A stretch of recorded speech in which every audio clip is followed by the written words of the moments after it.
Contract value, तो वो एक स्ट्रॉन्ग रहता हुआ हमने देखा है क्वार्टर में। तो यहाँ पे जो विजिबिलिटी है अभी जो हाफ ईयर बाकी है उसके लिए कैसे आप देख रहे हैं, और अगर कंपनी जो है वो डबल डिजिट रेवेन्यू ग्रोथ जो है वो हिट करने में आगे जो है वो पॉसिबल है कि डबल डिजिट ग्रोथ हमें दिख सके रेवेन्यू में? नमस्कार एंड धन्यवाद आपके शो पे बुलाने के लिए।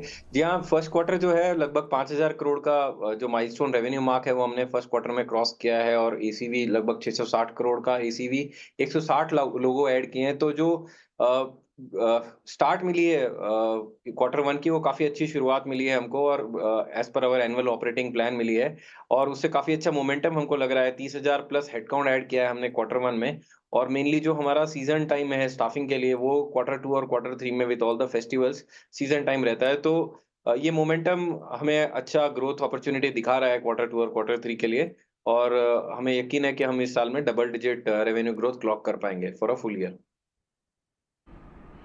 जी sir, double digit revenue growth आप क्लॉक तो कर पाएंगे इस साल पे सर, लेकिन एक चीज़ सर मार्जिन के फ्रंट से जाननी थी।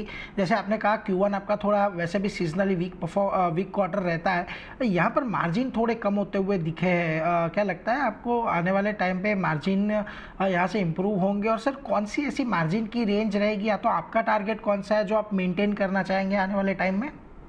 जी। सो मार्जिन हम अगर आप हमारा ईयर ऑन ईयर कंपैरिजन देखें तो 19% ग्रोथ है एबिटा मार्जिन में। क्वार्टर 4 से ज़रूर 6% मार्जिन डिप है।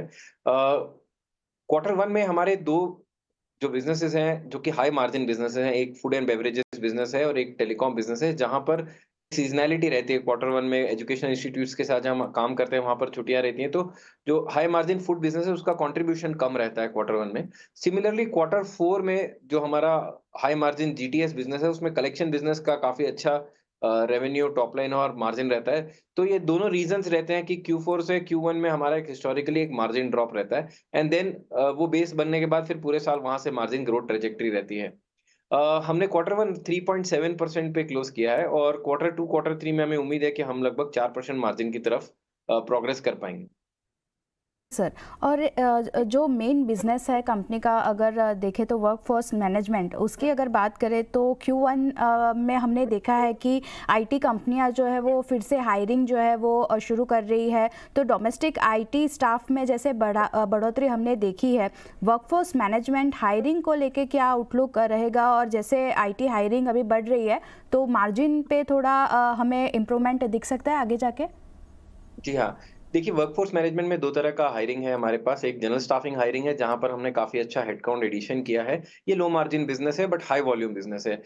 जहाँ तक रहा आईटी स्टाफिंग का सवाल, आईटी स्टाफिंग हमारे लिए हाई मार्जिन बिज़नेस है, और जैसा कि आपने सही बोला कि थोड़ा ग्रीन शूट्स दिख रहे हैं अब आईटी स्टाफिंग में।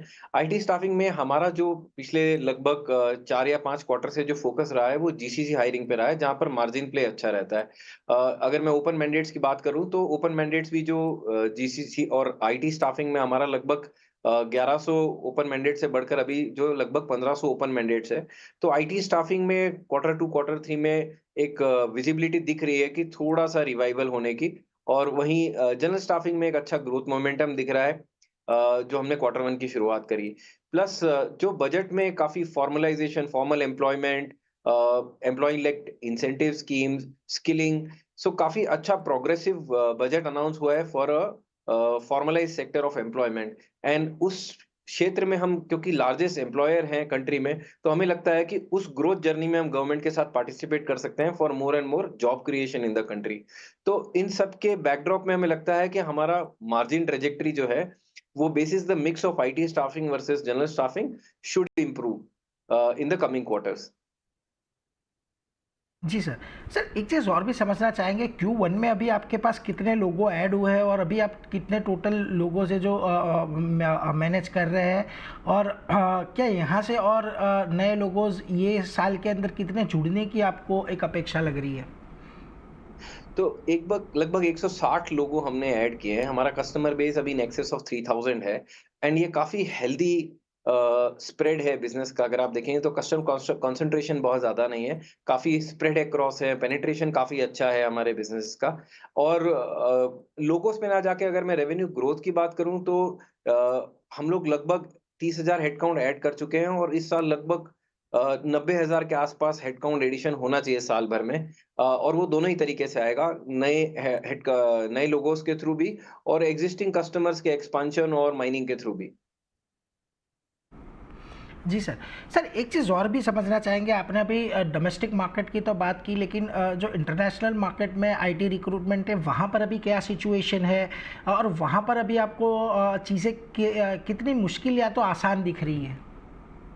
देखिए, आईटी स्टाफिंग जो इंडस्ट्री है, अगर आप देखें पिछले लगभग 7 से 8 क्वार्टर में एक ग्लोबल स्लो डाउन रहा है, ना कि सिर्फ इंडिया बट बाकी ज्योग्राफीज में भी जहाँ पर हम लोग ऑपरेट करते हैं, सिंगापुर, मलेशिया, सभी जगह हम लोगों ने एक जो मोमेंटम है वो ड्रॉप होता हुआ देखा है पिछले लगभग 7 से 8 क्वार्टर में। इंडिया स्टाफिंग की अगर बात करें और हमने जो रिजल्ट्स भी देखे बड़े चारों लार्ज आईटी कंपनीज के, तो अब वो कंपनीज बात कर रही हैं फ्रेश हायरिंग की और नए हेडकाउंट एडिशंस की। इंटरनेशनल स्टाफिंग में अभी तक हमने वो जो रिवाइवल है वो अभी तक विजिबल नहीं देखा है। जिन मार्केट्स में हम लोग ऑपरेट करते हैं, वहाँ पर अभी भी म्यूटेड सी ही डिमांड चल रही है। तो हम होपफुल है कि इंडिया में रिवाइवल पहले होगा, जो बाकी मार्केट्स है उसमें हम लोग जिसमें ऑपरेट कर रहे हैं उससे पहले। એટલે જો આઈટી સ્ટાફિંગમાં ખાસ કરીને ભારતની અંદર પહેલાં રિવાઇવલ જોવા મળશે, બાકીની કંટ્રીઓમાં પછી કદાચ આપણને રિવાइवल જોવા મળે। लेकिन उसी के साथ ही कमल सर, बहुत बहुत शुक्रिया सर हमारे साथ जुड़ने के लिए और क्वार्टरली अपडेट शेयर करने के लिए, एंड वी होप आपके आने वाले क्वार्टर